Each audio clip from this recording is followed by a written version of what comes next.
नमस्कार, आप देख रहे हैं गुलिस्तान न्यूज। मैं आपके साथ सोनिका सिंह। बुलेटिन की शुरुआत करते हैं। तमाम बड़ी खबरों से आपको रूबरू कराएंगे। सीधा बिहार लिए चलते हैं। बिहार विधानसभा परिसर से शराब की खाली बोतलें मिली है। इसने सनसनी फैला दी है। सियासत भी होने लगी है। नेता प्रतिपक्ष तेजस्वी यादव ने इसको लेकर मुख्यमंत्री नीतीश कुमार से इस्तीफे की मांग कर दी है। उन्होंने कहा है कि सीएम के चैम्बर से महज 100 मीटर की दूरी पर शराब की बोतलें कैसे मिल गई। जहां बैठे हैं वहीं शराब की बोतलें मिल रही है। सीएम को खुद आकर देखना चाहिए, वरना बाद में वे कहेंगे कि हमने तो देखा ही नहीं। ये अद्भुत और विचलित करने वाला तस्वीर हम लोगों के सामने आया। जांच इसकी नहीं हो रही कि बिहार विधानसभा के कैंपस में कैसे आई, पटना में कैसे आई, बिहार में कैसे आई, कितने जिला क्रॉस करके पटना में आई होगी। ये तो शर्मिंदा करने वाली तस्वीरें हम लोगों के सामने आई हैं। तो बिहार की बदनामी हो रही है और जवाबदेही किसकी थी, जिम्मेवारी किसकी थी। आखिर बॉर्डर से बिहार विधानसभा के कैंपस में कैसे आया और क्या क्या कार्रवाई की गई। ये सचिवालय है, बगल में पुलिस हेडक्वार्टर है, फिर मुख्यमंत्री के 50 मीटर दूरी पर उनके मौजूदगी में ये शराब की बोतलें मिली हैं। तो इसमें तो सरकार के गृह मंत्री क्या कर रहे हैं? उनको तो नैतिक जिम्मेवारी बनती है कि भाई इस्तीफा दे दें। एम्बुलेंस जो कल मुख्यमंत्री फंड से अब पता है उस योजना में यानी हर जगह से सरकारी लोग इन्वॉल्व मिल रहे हैं, प्रशासन के लोग इन्वॉल्व मिल रहे हैं। यही तो बात हम लोग कह रहे हैं कि सत्ता में जो लोग बैठे हैं वो पूरी तरीके से शराब माफियाओं को संरक्षण देने का काम कर रहे हैं। लेकिन आरोप आप पे लग रहे हैं, आरजेडी वाले पे। कहने का मतलब आरोप वो क्या लगाएंगे? बोतल ला के रख दिया है विधानसभा परिसर में। जेडीयू के लोग साजिश की बुआ रही है। अगर हम लोग नीरज बबलू ने आरोप लगाया आप लोगों पर, कोई भी बोर्ड फेलियर किसका है? फेलियर किसका है भाई? आप मतलब वो क्या बता रहे, कोई भी लाके रख सकता है? हम तो कल भी कहे थे कि आरोप हम ही लोग पे लगेगा, लेकिन आप तो अपने ही सिक्योरिटी, अपने ही प्रशासन का फेलियर भी मान लिए कि बिहार विधानसभा में रख देगा। कहां से? नेपाल बॉर्डर से, नेपाल से लेके हम आ भी गए। अब बिहार विधानसभा में बोतल भी रख दिए विपक्ष के लोग। तो क्या कर रहे थे बताएं, वो क्या कर रहे थे? अरे ये लोग खुद जो लोग हैं, ये सब पे टिप्पणी हमको नहीं करना। हमारा सीधा सवाल गृह मंत्री से है। वहीं उत्तर प्रदेश के मुख्यमंत्री योगी आदित्यनाथ ने 12,70,000 मेधावी छात्र छात्राओं को छात्रवृत्ति की सौगात दी है। स्टूडेंट्स के खातों में 458 करोड़ रुपए की धनराशि ट्रांसफर की गई। सीएम योगी ने छात्रों के साथ संवाद किया। सीएम योगी ने स्कॉलरशिप पाने वाले छात्रों और उनके अभिभावकों को बधाई दी है। सीएम योगी ने छात्रों से संवाद करने के दौरान कहा कि कोरोना के कारण बड़ी संख्या में स्कूल, कॉलेज, पॉलिटेक्निक शुरू नहीं हो पाए और लेट एडमिशन की वजह से संख्या पूरी नहीं हो पाई, जिसके कारण छात्रवृत्ति अलग अलग भेजनी पड़ी है। सीएम योगी ने कहा कि स्कॉलरशिप लेने वाले छात्र छात्राओं को पढ़ाई में मदद मिलेगी। ये शासन के लिए प्रसन्नता की बात है। इसकी वजह से छात्र आगे अपनी पढ़ाई पूरी कर पाएंगे। प्रदेश सरकार ने लगभग 57 लाख बच्चों को स्कॉलरशिप की किस्त भेजी थी, लेकिन कोरोना महामारी के कारण एक बड़ी संख्या में हमारे स्कूल, कॉलेजेस या इंजीनियरिंग कॉलेजेस, पॉलिटेक्निक, आईटीआई ऐसे थे जो प्रारंभ नहीं हो पाए थे और लेट एडमिशन के नाते संख्या हमारे पास पूरी नहीं आ पाई थी, जिसके कारण हम लोगों को स्कॉलरशिप को अलग अलग किस्त में भेजना पड़ रहा है। आज मुझे प्रसन्नता है कि 12,17,631 बच्चों की स्कॉलरशिप, जिसमें 458 करोड़ 66 लाख रुपए आज शुल्क प्रतिपूर्ति के रूप में उपलब्ध कराई जा रही है। मैं इसके लिए सभी जितने भी छात्र छात्राएं हैं जो आज स्कॉलरशिप प्राप्त कर रही हैं, और जैसे कि मैंने यहां लखनऊ में भी मेरे साथ 5 छात्रों ने यहां पर आकर के और लगभग 12 छात्रों से मैंने छात्र छात्राओं के साथ मैंने स्वयं यहां पे वर्चुअली संवाद बनाया है। और जो मुझे बताया गया कि इस स्कॉलरशिप से इन बच्चों को अपने पढ़ाई को आगे बढ़ाने में बहुत अच्छी मदद मिलती है, ये शासन के लिए प्रसन्नता का विषय है। मैं इसके लिए आप सभी छात्र छात्राओं को हृदय से बधाई देता हूं, आपके अभिभावकों को भी हृदय से धन्यवाद देता हूं जो आपके स्कूल भेज रहे हैं, और आपके स्कूल के गुरुजनों को, समाज कल्याण विभाग से जुड़े हुए, पिछड़ा वर्ग कल्याण विभाग से जुड़े हुए सभी अधिकारियों को भी इसके लिए हृदय से धन्यवाद देता हूं कि जो आपको शासन की योजनाओं के साथ जोड़ने का कार्य कर रहे हैं। हम सब जानते हैं कि सरकार की सर्वोच्च प्राथमिकता अंतिम पायदान पर बैठे हुए व्यक्ति तक शासन की योजनाओं को पहुंचाने का रहा है, और इसके लिए सरकार अपनी ओर से अहर्निश प्रयास करती है। लेकिन उन योजनाओं की जानकारी होना भी अत्यंत महत्वपूर्ण है, और इसके लिए जागरूकता महत्वपूर्ण होती है। यह कार्यक्रम उसी जागरूकता का एक हिस्सा है। हम स्कॉलरशिप तो दे रहे हैं, लेकिन स्कॉलरशिप के साथ साथ इसकी जानकारी छात्रों को हो, मीडिया के माध्यम से यह उन तमाम छात्रों तक पहुंचे जो अभी अपना आवेदन नहीं भर पाए हैं, और इसलिए इसको एक कार्यक्रम के माध्यम से सरकार उपलब्ध कराने का कार्य करती है, जिससे अधिक से अधिक लोग इस सुविधा का लाभ ले सकें। मुझे बताते हुए प्रसन्नता है कि इन सभी योजनाओं को लेकर के सरकार की जो कार्य योजना जो विस्तृत रूप से आगे बढ़ी है, पिछले 4-4.5 वर्ष के अंदर हमारी सरकार ने 40 लाख से अधिक बच्चों को, जो पूर्ववर्ती सरकार में स्कॉलरशिप मिलती थी उससे भी 40 लाख से अधिक बच्चों को इस योजना के साथ जोड़ने का कार्य किया है। दूसरा, पिछली सरकारें भेदभाव करती थी। 2016-17 में अनुसूचित जाति जनजाति के बच्चों की स्कॉलरशिप ही रोक दी गई थी, और जब हम लोग 2000 मार्च 17 में आए तो मैं देख करके आश्चर्यचकित था कि उन बच्चों की स्कॉलरशिप गई नहीं थी, परीक्षाएं नजदीक आ गई थी, और फिर सरकार ने पहल करके उन बच्चों की स्कॉलरशिप को भेजने का कार्य किया था। जो सरकारें राजनीतिक प्रतिशोध और प्रतिद्वंदिता के तहत बच्चों के जीवन के साथ खिलवाड़ करती हो, उन लोगों के द्वारा ये सीधे सीधे शासन की लोक कल्याणकारी योजनाओं को बाधित करने का एक षड्यंत्र किया है। लेकिन पिछले 5 वर्ष के दौरान आपने देखा होगा कैसे शासन की योजनाओं को हर पात्र व्यक्ति तक पहुंचाने का कार्य हो रहा है, चाहे वह अनुसूचित जाति जनजाति के बच्चों के लिए फ्री में कोचिंग की व्यवस्था के लिए की जाने वाली व्यवस्था हो, अल्पसंख्यक समुदाय के बच्चों के लिए कोचिंग की व्यवस्था हो, या अन्य सभी बच्चों के लिए, पिछड़ी जाति सामान्य जाति से जुड़े हुए बच्चों के लिए भी कोचिंग की फ्री में व्यवस्था। अभ्युदय योजना वर्तमान में सफलतापूर्वक प्रदेश के अंदर संचालित हो रही है, और मैं समाज कल्याण विभाग से कहूंगा कि अभी तक 18 जनपदों में ये योजना चल रही है। इसको सभी 75 जनपदों में इस योजना को आगे बढ़ाने की। आगे रुक करते हैं। बलिया की बैरिया सीट से बीजेपी विधायक सुरेंद्र सिंह ने सपा अध्यक्ष अखिलेश यादव को चुनाव लड़ने की चुनौती दे दी है। विधायक सुरेंद्र सिंह ने 500 ट्रैक्टरों के साथ बैरिया से बलिया मुख्यालय तक रैली निकाली। सुरेंद्र सिंह ने एसपी के राष्ट्रीय अध्यक्ष और पूर्व सीएम अखिलेश यादव को अपने बैरिया विधानसभा से चुनाव लड़ने की चुनौती दे डाली।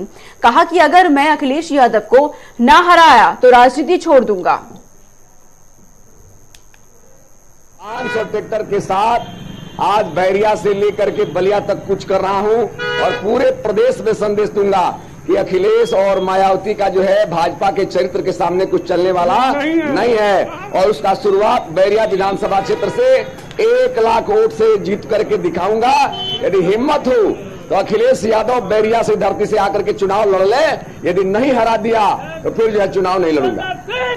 देखिए वो सब पेशेवर नेता है, राकेश टिकैत पेशेवर नेता है। उसको पैसा मिल रहा है, वो पैसा की राजनीति कर रहा है, व्यापार कर रहा है। राजनीति उसका पेशा नहीं, पेशा हो गया है, वो व्यापार कर रहा है।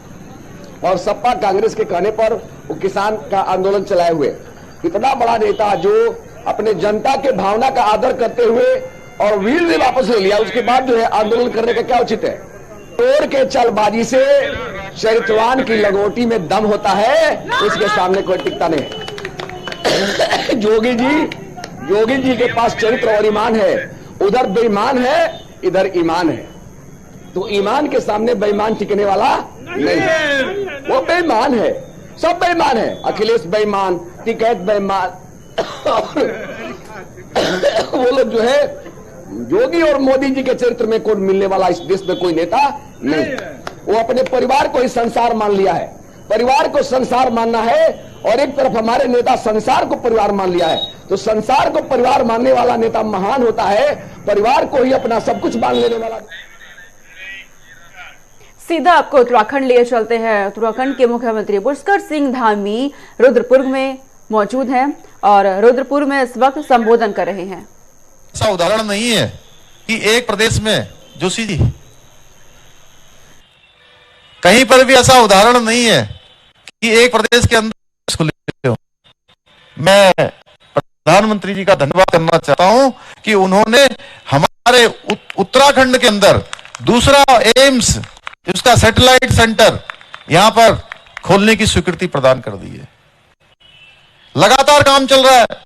जमरानी बांध परियोजना है, हमारे यहाँ की जमरानी बांध परियोजना को भी, जो हमारे तराई भावर की लाइफ लाइन, चाहे वो पेयजल के लिए पानी की हो, चाहे सिंचाई के लिए पानी की हो, उन सभी में लोगों के काम आने वाला है। 55,000 से भी ज्यादा जो भूमि है, उस भूमि को सींचने का काम करेगा। उस जमरानी बांध परियोजना को भी हमारी स्वीकृति मिल गई है। टनकपुर से बागेश्वर रेल लाइन को स्वीकृति मिल गई है। सड़कों के क्षेत्र में आप देखेंगे इस तरीके है। इसी प्रकार से हमारी सरकार लगातार कई सारी चीजों को आगे बढ़ने का काम कर रहे हैं। महामारी में जो बच्चे हमारे अनाथ हुए, जिनको देखने वाला कोई नहीं रह गया, उन बच्चों के अभिभावक के रूप में अब सरकार काम करेगी। हमने उनके लिए मुख्यमंत्री वात्सल्य योजना हम लेकर आए हैं, जिसके से जिन बच्चों के माता पिता में से कोई भी नहीं रहे, उनको मृत्यु हो गई है, उन बच्चों को प्रत्येक महीने भरण पोषण के लिए 3,000 रुपए की व्यवस्था सरकार करेगी। ऐसे हमारी ऐसी बहनें जिनके प्रथम 2 बच्चों के पैदा होने पर हमने महालक्ष्मी किट योजना प्रारंभ की है। तो ऐसा किट जिनसे बच्चे के पैदा होने के बाद मां को और बच्चे को जो कपड़े चाहिए होते हैं, ओढ़ने के, बिछाने के, पहनने के, उसमें मुझे से लेकर तमाम प्रकार के जो भी कपड़े होते हैं, उसमें खाने का होता है, वो सारा सामान उस महालक्ष्मी किट योजना में होगा। और पहले साल में हमने अब तक 16,000 लोगों को किट प्रोवाइड कर दिया है। यहां भी चल रहा होगा, कहां के सीडीओ साहब?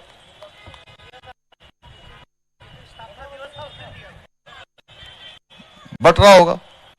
तो ऐसे बहुत सारी योजनाएं हमने शुरू करी हैं। पिछले हमारा ध्येय है, चूंकि मैं आपको बताना चाहता हूं, मैं मुख्य सेवक के रूप में काम करते हुए 4 महीने से थोड़ा ज्यादा समय मुझे हो गया है, और कम समय में ज्यादा काम करना मेरा ध्येय है। एक क्षण, एक पल बिना गवाए हुए लगातार हम फैसले ले रहे हैं। तक 500 से भी ज्यादा हमने फैसले ले लिए हैं। मैं एक एक करके बताना शुरू करूंगा तो बड़ा लंबा हो जाएगा। मैं आप सबको बताना चाहता हूं कि आज अंदर स्वास्थ्य के क्षेत्र में जो सबसे बड़ी स्कीम है, स्वास्थ्य के क्षेत्र में जो सबसे बड़ी स्कीम है आयुष्मान भारत योजना। ये देश की आजादी के बाद कभी किसी ने इस दिशा में गौर नहीं किया, कभी किसी ने इस दिशा में सोचा नहीं कि जो हमारे गरीब भाई बहन हैं, बड़े बुजुर्ग हैं, ऐसे लोग हैं जिनके पास साधन नहीं है, जिनके पास संसाधन नहीं है, वो अगर बीमार होंगे तो उनका इलाज कैसे होगा, वो अपनी बीमारी को दूर कैसे कर पाएंगे, बीमारी में सुरक्षा की गारंटी कैसे देंगे, कैसे होगी उनकी सुरक्षा की गारंटी।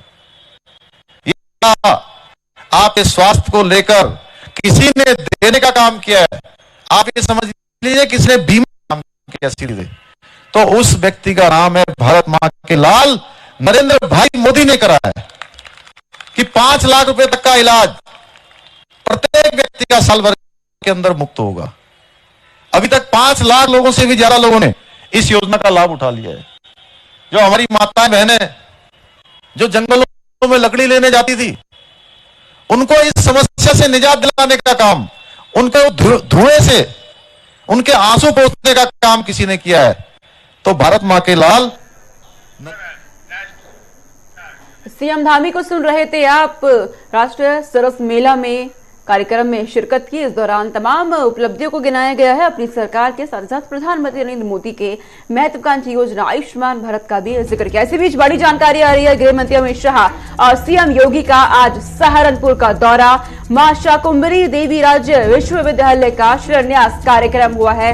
बड़ी जानकारी है, गृह मंत्री यूपी वासियों को आज नई सौगात दे सकते हैं। तो जनता रोड पर शिलान्यास कार्यक्रम। बड़ी जानकारी इस वक्त की आपको दे दें कि उत्तर प्रदेश विधानसभा चुनाव का भले ही अभी ऐलान नहीं हुआ है, लेकिन सभी राजनीतिक दल अपने अपने अभियान शुरू करने में जुट गए हैं और तमाम कोशिशें की जा रही है। बीजेपी लगातार एक्टिव मोड में बनी हुई है। विधानसभा चुनाव को लेकर बीजेपी ने अपनी सियासी जमीन की तैयारी शुरू कर दी है। इसी कड़ी में सहारनपुर पहुंचे हैं। पश्चिमी यूपी में अपनी पकड़ मजबूत करने के लिए सहारनपुर पहुंचे अनूप चौधरी मेरे साथ जुड़ गए हैं संवाददाता तमाम जानकारी के साथ। अनूप, सहारनपुर में आज सीएम योगी और गृह मंत्री क्या कुछ कार्यक्रम उनके वहां पर हो रहे हैं, और जानकारी दीजिएगा कि जो सफलता उन्हें मिल पाएगी सहारनपुर में जिसके लिए कोशिश की जा रही है। देखिए, भारतीय जनता पार्टी जो है 2022 का जो है खिलाफ फतह करने के लिए सत्ता में दोबारा वापसी के लिए संघर्ष कर रही है। तमाम तरह के दौरे हो चुके हैं, चाहे प्रधानमंत्री नरेंद्र मोदी की बात की जाए, राजनाथ की बात की जाए या अमित शाह की बात की जाए जो केंद्रीय गृह मंत्री है। आज उनका पश्चिमी यूपी के सहारनपुर में दौरा है। वो वहां पर मां शाकुंभरी देवी राज्य विश्वविद्यालय का जो है शिलान्यास करेंगे। इसके अलावा जो है वो जनसभा को जो है संबोधित करेंगे और बताएंगे कि उन्होंने उनकी सरकार ने, यानी भारतीय जनता पार्टी की सरकार ने यूपी में कितने लोगों को, कितने युवाओं को नौकरी दी और क्या क्या किए हैं, विकास के कार्य किए हैं यूपी में। और जब अगली बार जब 2022 में जब चुनाव जब उनकी सरकार बनती है तो और क्या क्या वो काम करेंगे, ऐसा वो काल तैयार कर सकता है जिसको वो जनता के बीच में ले जाएंगे। फिलहाल तो आज वहां मां शाकुंभरी देवी राज्य विश्वविद्यालय। फिलहाल आपकी आवाज हम आप तक नहीं पहुंच पा रही है अनूप। यूपी में आज जो है जी आवाज है हमारी? हाँ अनूप, आवाज आ रही है आपकी जी। यूपी में आज रैली का जो है बड़ा इवेंट है। आज जो है एक तरफ जो है योगी और अमित शाह जो है सहारनपुर में गरज रहे हैं, तो जो है अखिलेश यादव है लालपुर में, वो वहां पे विजय यात्रा निकाल रहे हैं। और तीसरी और जो है कांग्रेस महासचिव है प्रियंका गांधी, वो जो है प्रतिज्ञा यात्रा मुरादाबाद में निकाल ली। तो सारा का सारा सभी पार्टी का फोकस यूपी के 2022 के चुनाव को पता करने के लिए। तो भाजपा भी ऐसे में कोई कोर कसर नहीं छोड़ना चाहती। बिल्कुल, बीजेपी कसर नहीं छोड़ना चाहती। तमाम कोशिशें की जा रही है। अनूप, आप नजर बनाए रखिएगा, आपसे और भी अपडेट हम लेते रहेंगे। फिलहाल बहुत शुक्रिया हमारे साथ जुड़ने के लिए। वहीं अखिलेश यादव 3 दिवसीय बुंदेलखंड के दौरे पर, तो सपा प्रमुख बुंदेलखंड के दौरे पर बड़ी जानकारी इस वक्त सामने आ रही है। आज ललितपुर पहुंचे अखिलेश यादव का विजय रथ ललितपुर पहुंचा है। अखिलेश यादव ने रोड शो और जनसभा को भी संबोधित किया। इस दौरान कल झांसी में एक जनसभा को संबोधित करेंगे अखिलेश यादव। तो बुंदेलखंड रानी लक्ष्मीबाई की धरती पर पहुंचा गया है। 3 दिवसीय दौरा है उनका। जनता को साधने की पूरी कोशिश की जा रही है जमीन तलाशने की 2022 के लिए। तो सभी दल लग चुके हैं पूरी कोशिश के साथ। अब सपा प्रमुख भी बुंदेलखंड की सियासी जमीन को उपजाऊ बनाने की पूरी कोशिश में जुटे हुए हैं। कमर कस ली गई अखिलेश यादव की ओर से।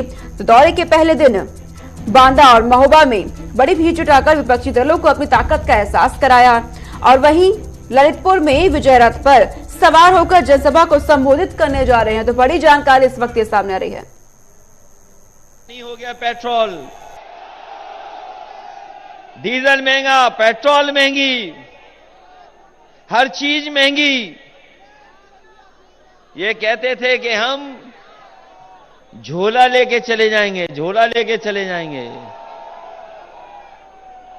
कभी किसी ने कहा था कि झोला लेकर के चले जाएंगे, हम गरीब लोग हैं, हम बाजार जाते हैं, अपने झोले में सब्जी, अपने झोले में सामान लेकर के आते हैं अपने परिवार वालों के लिए। इसलिए हमें पता है कि महंगाई क्या है, और ये महंगाई जानबूझ करके बढ़ाई जा रही है। अगर ये चाहते तो महंगाई रोक सकते थे, लेकिन महंगाई ये नहीं रोक रहे हैं। ये महंगाई लगातार बढ़ती चली जा रही है। और आप लोगों ने देखा है, नोटबंदी हुई तो लाइन में लग गए हम लोग। जब बीमारी आई तो दवा के लिए, ऑक्सीजन के लिए, अस्पताल में भर्ती होने के लिए लाइन में लगे। अभी खाद में हम लोग लाइन में लग रहे हैं, खाद के लिए। ये पता नहीं कैसे भाजपा के लोग हैं, कोई फैसला लेते हैं उसमें लाइन में लगना पड़ता है, लाइन में लगना पड़ता है, लंबी लंबी लाइनों में। नोटबंदी हुई तो बताओ लाइन में लगे कि नहीं लगे आप? और जब दवाई की जरूरत थी तो आपको लाइन में लगना पड़ा कि नहीं लगना पड़ा? और आपको ऑक्सीजन और दवाई और बिस्तर के लिए लाइन में अस्पतालों में लगना पड़ा कि नहीं लगना पड़ा? इसलिए ललितपुर वालों, मन बना लो, इस बार लाइन में लग करके एक एक वोट इनके खिलाफ डाल देना। इनकी लाइन का पता नहीं लगेगा कहां चले गए ये लोग।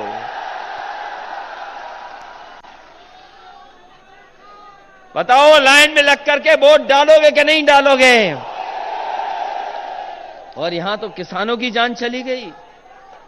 कोई सोच सकता है कि खाद के लिए किसान निकले हों, खाद न मिली हो, उन्हें जान देनी पड़ी हो? दुनिया में ऐसा कहीं नहीं है कि जहां पर किसानों को इतनी तकलीफों का सामना करना पड़ रहा हो। आज किसान के सामने संकट है, दो फसल नहीं पैदा कर पा रहा है, खेत को पानी नहीं, घर को प्यास नहीं, प्यास के लिए पानी नहीं है। इसलिए समाजवादी पार्टी के लोग कह करके जा रहे हैं, अभी जो डैम उद्घाटन भी हुए हैं, ये उद्घाटन के उद्घाटन हैं। समाजवादी सरकार बनेगी तो इंतजाम करेंगे कि कैसे हमारे किसान और बुंदेलखंड के किसान अपने खेतों में 2 फसल ले लें। और 2 फसल जिस दिन ले लेंगे, उसी दिन हमारा बुंदेलखंड का किसान खुशहाल हो जाएगा, उसे पीछे मुड़ करके नहीं देखना पड़ेगा। हम भरोसा दिला के जा रहे हैं कि आपको खाद के लिए लाइन में नहीं लगना पड़ेगा, चाहे हमें पहले से खाद खरीदनी पड़ जाए, सरकारी खजाने से पैसा निकाल। तो अखिलेश यादव बुंदेलखंड के दौरे पे निकल गए। बुंदेलखंड उनके लिए बेहद अहम हो जाता है, क्योंकि 2017 में एक भी सीट यहाँ पे सपा को नहीं मिली थी। तो ऐसे में बेहद महत्वपूर्ण है अखिलेश यादव के लिए। आगे रुक करते हैं, आपको बता दें, बड़ी जानकारी है। किसान नेता राकेश टिकैत का बयान सामने आया है। उनका बयान है कि सम्मान के साथ वापस लौटेगा किसान, ये नरेश टिकैत की ओर से कहा गया है। दरअसल राकेश टिकैत के भाई और किसान नेता नरेश टिकैत ने कहा कि किसान दिल्ली के बॉर्डर से सम्मान के साथ उठेगा। उन्होंने कहा कि सरकार ने किसानों की 90% बात मान ली है, बाकी 10% बात भी अगर सरकार मान ले तो किसान वापस अपने घर आ जाएंगे। किसान नेता नरेश टिकैत की ओर से ये बड़ा बयान सामने आया है। पिछले 1 साल से किसान आंदोलन चल रहा है और देखा जा रहा है लगातार जिस तरीके से आंदोलन चल रहा है। प्रधानमंत्री नरेंद्र मोदी ने तीनों कृषि कानूनों को वापस लेने का ऐलान भी किया। लोकसभा राज्यसभा में बिल पास भी हो गया। और उसके बाद हालांकि किसानों की तरफ से देखा जा रहा है कि रुख नरम नहीं किया जा रहा, लगातार कहा जा रहा है कि आंदोलन को तेज किया जाएगा। और नरेश टिकैत की ओर से अब कहा गया है कि अगर सरकार उनकी बाकी बातों को भी मान लेती है तो सम्मान के साथ वापस लौट जाएंगे किसान। हालांकि कयास लगातार ये लगाए जा रहे हैं कि आंदोलन अब खत्म हो जाएगा, लेकिन किसानों की तरफ से लगातार यही कहा जा रहा है कि आंदोलन अभी लंबा चलेगा। और फिलहाल कोई 4 तारीख में उसकी बात हो जाएगी। सरकार लगातार बैकफुट पर आ रही है, किसान अभी भी वहाँ पर आंदोलन कर रहे हैं, बॉर्डर पर हैं। सरकार को क्या बैकफुट पाने की वो है बातचीत? बैकफुट का है तो समझौता है, तो जो समझौता कर रहे, जो किसानों का हक है उसका वो कर रहे, कोई एहसान थोड़ा ही कर रहे हैं किसानों पे। बॉर्डर पर जो किसान है उन्हें वापस आ जाना चाहिए अपने घर, या नहीं आ जाएंगे वापसी, तो वहाँ कोई खुशी में थोड़ा ही बैठे आ जाएंगे। तो ये तो 90% तो निमेटी ली बात, 10% रहे, 10% भी 4 तारीख में साथ हो जाएगी बात, तो उठ जाऊंगे, इज्जत के साथ में उठेंगे। उधर पंजाब में चुनावों को लेकर के आम आदमी पार्टी की तैयारी तेज हो गई है। तो पंजाब आगामी विधानसभा चुनाव 2022 में होने हैं। आम आदमी पार्टी लगातार एक्टिव है पंजाब में। पंजाब दौरे पर दिल्ली के सीएम और दिल्ली के डिप्टी सीएम लगातार सीएम अरविंद केजरीवाल पंजाब का दौरा कर रहे हैं। तो सीएम केजरीवाल ने पठानकोट में शुरू कर दी है तिरंगा यात्रा। केजरीवाल ने पंजाब वासियों को 4 गारंटी भी दी है। तो अरविंद केजरीवाल लगातार पंजाब में एक्टिव मोड में नजर आ रहे हैं। विपक्षी बड़ी जानकारी इस वक्त की पंजाब चुनाव को लेकर आम आदमी पार्टी की तैयारी तेज हो गई है। आपको बता दें, जानकारी के मुताबिक पंजाब दौरे पर दिल्ली के सीएम और दिल्ली के डिप्टी सीएम हैं। सीएम अरविंद केजरीवाल ने पठानकोट में तिरंगा यात्रा शुरू कर दी है और इस दौरान देखा जा रहा है तमाम कार्यकर्ता उनके साथ मौजूद है। तिरंगा यात्रा से राष्ट्रवाद की अलख जगाई जाएगी। लगातार उनकी तरफ से घोषणाएं की जा रही है तमाम मुद्दों को लेकर, महिलाओं को लेकर, शिक्षा को लेकर, स्वास्थ्य को लेकर के। तो पंजाब चुनाव को लेकर के आम आदमी पार्टी एक्टिव मोड में है। तैयारियां तेज कर दी गई है और अब कहा जा रहा है कि दिल्ली के सीएम के साथ डिप्टी सीएम भी इस बार दौरे पर पहुंचे हैं। चलिए आगे रुक करते हैं। आपको बता दें, 5 आरोपी अभी भी फरार है। दरअसल कुछ देर पहले बटाला शहर में ज्वेलर की दुकान पर कत्ल करने वाले लुटेरों को पुलिस ने पकड़ लिया है। इस मामले में एक आरोपी करण को बटाला पुलिस ने पहले ही गिरफ्तार कर लिया था। पुलिस ने दावा किया कि उस वारदात को अंजाम देने वाले 8 नौजवान आए थे। इनमें से 3 को गिरफ्तार किया गया है और उनके पास से 32 बोर का देसी पिस्टल और जिंदा कारतूस भी बरामद हुए हैं। एक बटाला ਦੇ ਵਿੱਚ 18 ਤਰੀਕ ਸ਼ਾਮ ਨੂੰ ਕਾਫੀ ਸਨਸਨੀਖੇਜ ਵਾਰਦਾਤ ਹੋਈ ਸੀ, ਜਿਹਦੇ ਵਿੱਚ ਇੱਕ ਲੁਟੇਰੇ ਦੀ ਦੁਕਾਨ ਤੇ ਇੱਕ ਜਿਊਲਰ ਦੀ ਦੁਕਾਨ ਤੇ ਲੁਟੇਰਿਆਂ ਨੇ ਆ ਕੇ ਜਿਹੜਾ ਲੁੱਟ ਦੀ ਨੀਅਤ ਨਾਲ ਗੋਲੀ ਚਲਾਈ ਸੀਗੀ, ਜਿਹਦੇ ਵਿੱਚ ਕ੍ਰਾਸ ਫਾਇਰਿੰਗ ਦੇ ਵਿੱਚ 2 ਜਿਹੜੇ ਲੁਟੇਰੇ ਜ਼ਖਮੀ ਹੋ ਗਏ ਸੀ ਔਰ ਇੱਕ ਦੀਪਕ ਜਿਊਲਰਸ ਜਿਹੜੇ ਆ ਇਹਨਾਂ ਦੇ ਜਿਹੜੇ ਮਾਲਕ ਦੀ ਜਿਹੜੀ ਉੱਥੇ ਡੈਥ ਹੋ ਗਈ ਸੀਗੀ। ਔਰ ਇਹ ਜਿਹੜੇ ਦੋਨੋਂ ਲੜਕੇ ਉਸੇ ਰਾਤ ਹੀ ਅਸੀਂ ਡਿਟੈਕਟ ਕਰ ਲਏ ਸੀ, ਗਾਰਦ ਲਗਾ ਦਿੱਤੀ ਗਈ ਸੀ, ਅੰਡਰ ਕਸਟਡੀ ਸੀਗੇ। ਇਹਨਾਂ ਨੂੰ ਵਿੱਚੋਂ ਇੱਕ ਨੂੰ ਕਰਨ ਨੂੰ ਜਿਹੜਾ ਇਲਾਜ ਹੋਣ ਤੋਂ ਬਾਅਦ ਜਦੋਂ ਛੁੱਟੀ ਮਿਲੀ ਹੈ ਤੇ ਇਹਦੀ ਜਿਹੜੀ ਫਾਰਮਲ अरेस्ट पाई। चलिए इस बुलेटिन में इतना ही। देश और दुनिया की तमाम खबरों के लिए देखते रहिए गुलिस्तान न्यूज। नमस्कार।